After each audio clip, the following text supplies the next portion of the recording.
அந்நிய சொல்லியிருக்காங்க. அவங்க வந்து கர்நாடக அரசு திறக்கிற மாதிரி தெரியல. நீங்க என்ன சட்ட நடவடிக்கை எடுக்க போறீங்க?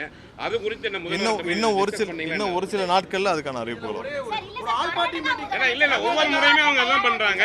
இதுக்கு என்ன தெளிவான என்ன பிரச்சனை? இப்ப இல்ல, எப்பயுமே இங்க பாருங்க, கர்நாடக ஒரு அரசியலே வந்து காவேரி விஷயத்தை வச்சுதான் அவங்களுடைய அரசியலை பண்ணிட்டு இருக்காங்க. இப்போ இல்லை, எப்போயுமே அப்படிதான். 30-40 வருஷமா 100 வருஷமா அவங்க கர்நாடகோட அரசியலே நம்மளுக்கு வந்து தண்ணீர் கொடுக்க மாட்டோம்ன்ற ஸ்டாண்டில் தான் அவங்களுடைய மொத்த அரசியலும் அடங்கியிருக்கு. இது அரசியலாக பார்க்காமல் தமிழக விவசாயிகள்னு பார்க்க வேண்டியதான் நம்மளுடைய எண்ணம். அதில் லீகலில் நம்ம சுப்ரீம் கோர்ட் மூலியமாக நம்ம தீர்ப்பு வாங்க, இது நம்ம சரியான முறையில் நம்ம முறையிட்டு தேவையான தீர்ப்புகளை பண்ணுவோம்.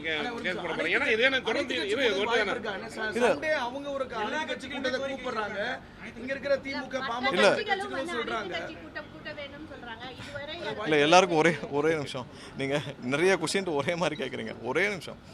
இதில் இன்னும் வந்து ஒரு சில முடிவுகள் எடுக்கப்பட வேண்டியிருக்குது. முதல்வர் தரப்புலேருந்து இன்னும் ஒரு வாரத்துக்குள்ளே தேவையான முடிவுகள் அனௌன்ஸ் பண்ணப்படும்.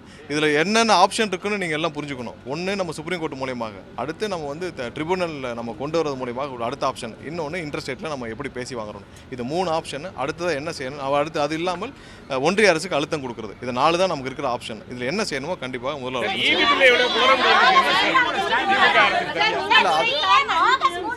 இல்ல அது மாதிரியான எந்த முடிவும் இது வரைக்கும் அது மாதிரி எந்த முடிவும் இது வரைக்கும் என்ன காரணம்? ஒண்ணு இல்ல ஒரே நிமிஷம். இபி பில் விஷயமாக ரீஅசஸ்மெண்ட் முழுமையாக நடந்துட்டு வருது. ஒவ்வொரு நாளும் இப்போ நம்ம சொன்ன அந்த 3,70,000 வந்து நம்மளா எடுத்து தான் நம்ம ரீஅசஸ் பண்ணிட்டு இருக்கோம். இபியா வந்து மின்சார வாரியமாக நம்மளாவே எடுத்து தான் அந்த அசஸ்மெண்ட் பண்ணிட்டு இருக்கோம். விரைவாக இது முடிஞ்ச பிறகு ஒவ்வொரு நாளும் எவ்வளவு தூரம் அவர் சொன்ன விஷயம் அவர் சொன்ன விஷயம் இருங்க நான் சொல்றேன் இல்ல நான் இதை முடிச்சுக்கலாம். அதாவது என்னன்னா, இவர் எதிர்கட்சி தலைவர் திரு ஸ்டாலின் அவர்கள் சொன்னது என்னன்னா, 3,70,000 கம்ப்ளைண்ட் வந்திருக்காங்க. அவ்வளோ கம்ப்ளைண்ட் வரல, நம்மளாம் தான் அசஸ்மெண்ட் பண்ணிட்டு இருக்கோம். அசஸ்மெண்ட் பண்ணி முடிச்ச பிறகு கண்டிப்பாக அது ஒவ்வொரு நாளும் அதுக்கான எவ்வளோ நம்ம பண்ணியிருக்கோம், எவ்வளோ எரர் இருக்குன்னு நம்ம வந்து வெளியிட போகிறோம்.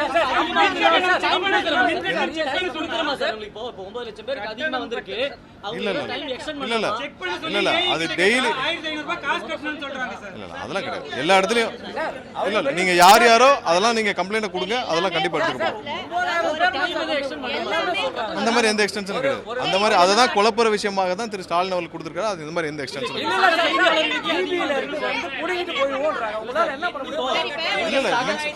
எங்க சக செய்தியாளர்கள் கட்டணம் அதிகமா வந்திருக்கு. 2000 கேட்ட நேரத்துல 4000. இருங்க ஒரே செகண்ட் இருங்க. நான் திரும்ப தெளிவாக சொல்லிக்கிறேன். நீங்கள் எல்லாருக்கும் வந்து கொஞ்சம் புரியுற மாதிரி சொல்லிக்கிறேன். போன வருஷம் இதே மாதிரியான 3 மடங்கு மேலே இருக்க கட்டணம் வந்து இதே மாதிரி சம்மரில் 11,50,000 பேருக்கு மேலே வந்திருக்கு. இந்த வருடம் வந்து 9,60,000 பேர்கிட்ட வந்திருக்கு. இதை நம்மளா வந்து இன்னைக்கு 3,70,000 பேருக்கு ரீஅசஸ்மெண்ட் கம்ப்ளீட்டாக பண்ணிட்டு இருக்கோம். நேற்று இருந்து ஆரம்பிச்சிருக்காங்க, ஒவ்வொரு இடத்துல பண்ணிட்டு இருக்காங்க. எங்கெங்கெல்லாம் வேரியேஷன்ஸ் இருக்கோ ரீஅசஸ்மெண்ட் நேராக போய் ஏடி லெவல், ஏஇ லெவல், கொஞ்சம் நான் சொன்னா முடிச்சுக்கிட்டேன். ரீஅசஸ்மெண்ட் 1 வீக்கில் முடிஞ்சிடும். இதில் எந்த இடத்துலையும் பிள்ளை இருக்க மாதிரி தெரியல. அடுத்த மாதம் கட்டணத்துக்குள்ளே இந்த 1 வீக்கில் எங்கெங்கே ரீஅசஸ் நேற்று இருந்து எல்லாம் ஸ்டார்ட் பண்ணி ஒவ்வொரு நாளும் அதுக்கான ரீஅசஸ்மெண்ட் பண்ணி முடிச்சுட்டு இருக்காங்க. அங்கேயே ரீஅசஸ்மெண்ட் பண்ணி அங்கேயே அட்ஜஸ்ட்மெண்ட்ஸ் பண்ணி முடிச்சிருவாங்க. சொன்னேன் என்ன பாருங்க, அங்கே போய் ரீஅசஸ்மெண்ட் பண்ணுறதுல அங்கேயே போய் ரீஅசஸ்மெண்ட் பண்ணி என்ட்ரி பண்ணி முடிக்க போகிறாங்க. இவ்வளோ தான் இதில் ப்ராப்ளம். சரி வேறு ஏதாவது சரி இப்போ நான் சொன்னதுல எல்லாருக்கும் புரிஞ்சதுல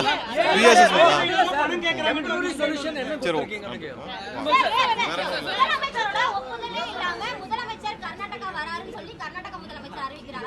இல்ல முதலமைச்சருடைய டிராவல் சம்பந்தமா ஏதாவது ஒரு திட்டமிட்ட ஏதாவது டிராவல் இருந்துச்சுன்னா கண்டிப்பா முதல்வர்ல இருந்து அது சம்பந்தமாக கண்டிப்பா அறிவிப்பாங்க. இதுவரை அது மாதிரி ஏதாவது டிராவல் இருந்தால் விரைவாக அறிவிக்கப்படும். பிளே ஸ்டோர் மற்றும் ஆப் ஸ்டோரில் இருந்து பாலிமர் செயலியை QR கோடு மூலம் பதிவிறக்கம் செய்யுங்கள். செய்திகளை உடனுக்குடன் பெறுங்கள்.